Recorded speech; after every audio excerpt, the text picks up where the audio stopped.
Hans, let me begin with you. So the grim acknowledgement from the president in that ABC interview, not looking good as the numbers continue to rise.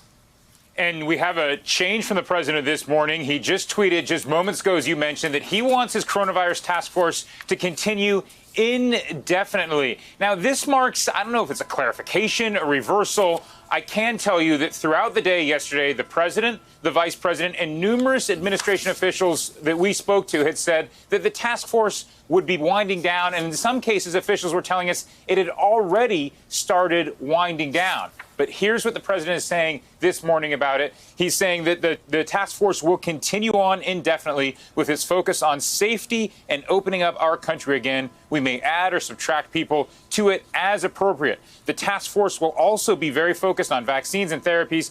Thank you. You know, yesterday when the president was asked about this on why wind it down now, the president said, well, you can't keep the country closed for 5 years. And the vice president even gave a timetable, Eamon, for how and when you might wind this down, suggesting that a lot of the functions would be devolved to the agencies and to the states. Vice president talked about Memorial Day sometimes in June.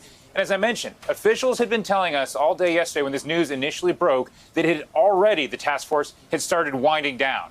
What's clear this morning is it's going to look different. It's going to be phasing into something new. And as the president is tweeting, apparently going to continue in some form.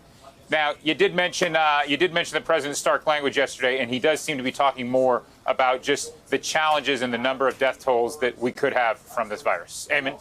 Thank you for checking out our YouTube channel.